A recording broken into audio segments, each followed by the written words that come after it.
یہ دادا گیری دین کے معاملے میں امام پر اور علماء پر مت چلانا. بد مذہبوں کے ساتھ میں رشتہ داریاں کرتے ہو, ان کو اپنی شادیوں میں بلاتے ہو اور کہتے ہو کہ نہیں ہم سنی ہیں, ہم سنی ہیں. تمہاری سنیت جو ہے وہ ایسی سنیت منہ پر مار دی جائے گی کہ حضور کے دشمنوں سے جو ہے وہ تم وفاداری کا سلوک کر رہے ہو. ان کی حضور کی وفاداری, حضور کی غلامی چھوڑ کر حضور کے دشمنوں کے ساتھ میں وفاداری کر رہے ہو. کیا ہاتھ میں کیا لے کر جاؤ گے؟ جس دنیا کی خاطر سب کچھ کرتے ہو نا, وہ دنیا تمہیں پھینک دے گی قبر کے اندر, اور پھر کوئی تمہارا پرسان حال نہیں ہوگا. پھر قبر میں وہی رسول تمہارے کام آنے والے ہیں. سبحان اللہ. جس رسول کا کلمہ پڑھتے ہو نا, شفاعت بھی وہی کرنے والے ہیں. تو یاد رکھنا, آج لے ان کی پناہ, آج مدد مانگ ان سے, پھر نہ مانیں گے قیامت کو اگر مان لیں.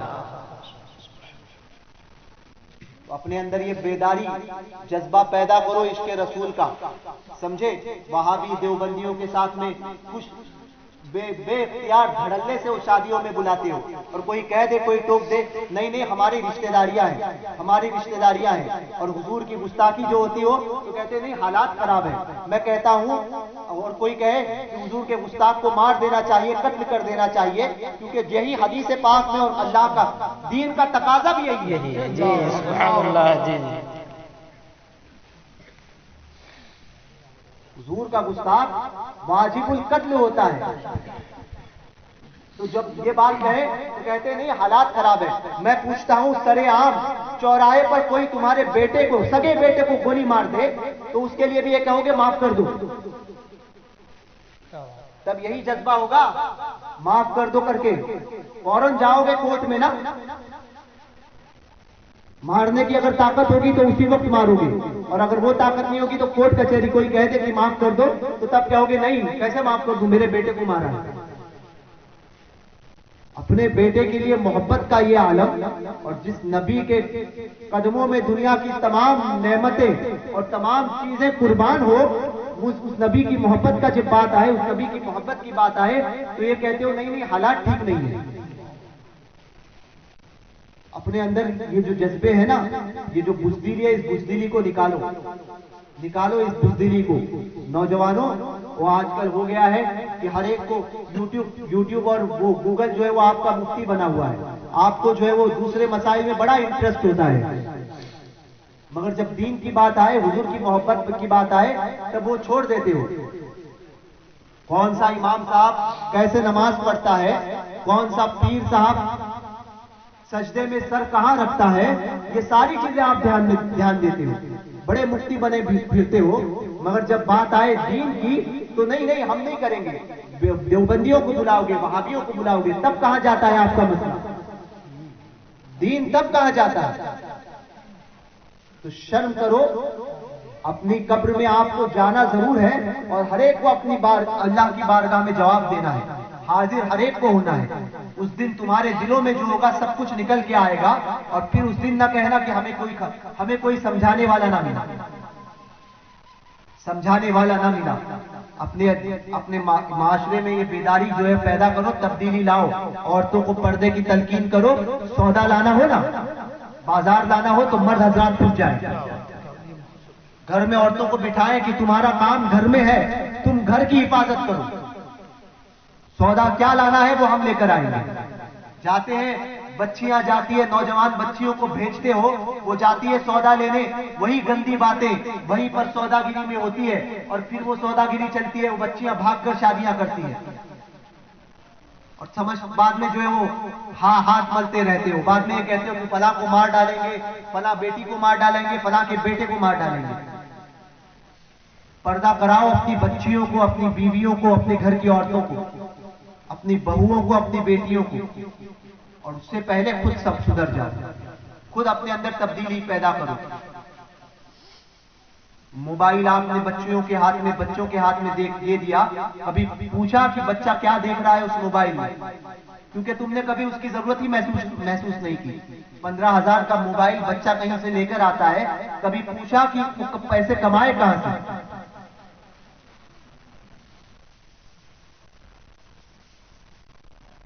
یہ تبدیلی پیدا کرو سنیوں، اپنا مزاج بدلو.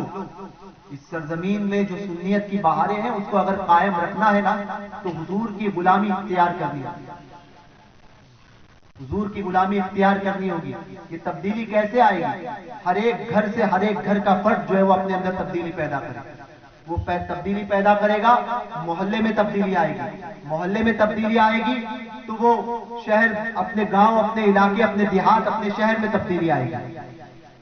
اور میں ائمہ سے بھی کہوں گا کہ نہ جائیں شہروں کی طرف، صرف اپنے محلے کی ذمہ داری وہ اٹھا لیں. اور آپ بھی اپنے ایمان کا بھرپور خیال رکھیں. دین کے لیے خرچ کرنے کا جذبہ پیدا کرو. دین کے لیے پیدا کرو خرچ کرنے کا جذبہ. مکتب کا نظام صحیح کرو. مسجدوں میں خود جاؤ اور پھر اپنی اولاد کو جانے کی تلقین کرو.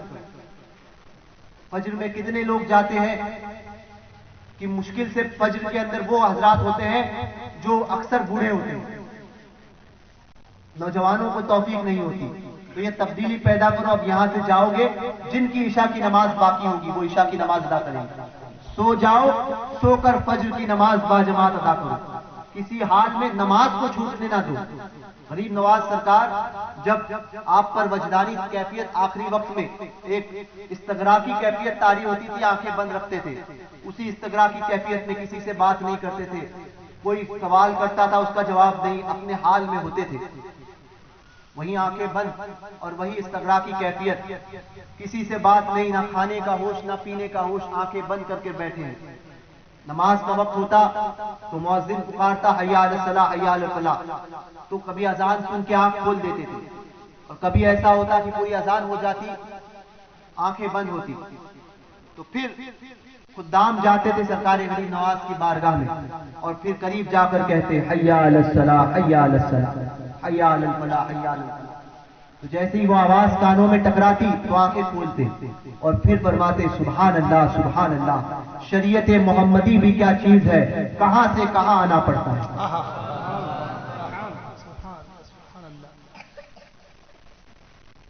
تو ہمارے بزرگوں نے نمازوں کو نہیں چھوڑا. تو جن کی غلامی کا دعویٰ کرتے ہو تو ان کے نقش قدم پر چلنے کی کوشش کرو. کوشش کرو نوجوانوں، اپنے اندر تبدیلی پیدا کرو. تبدیلی پیدا کرو. ہر ایک کو سننے سے پرہیز کرو. ہر ایک کی بات سننے سے پرہیز کرو. عین مسلک اعلیٰ حضرت کا جو سچا مخلص ہوگا اور جو مسلک اعلیٰ حضرت کا صحیح ترجمان ہوگا اسی کی باتوں کو سنو. اللہ تبارک و تعالی ہم سب کو کہنے سننے سے زیادہ عمل کی توفیق عطا فرمائے. دوران گفتگو اگر کوئی ایسا لفظ میری زبان سے نکلا ہوگا جس پر شریعت کی گرفت ہو، جیسے سبقت لسانی میں ابھی میں نے یہ کہا کہ دین پر احسان، تو اس سے بھی میں رجوع اور توبہ کرتا ہوں. اسی کے ساتھ جیسے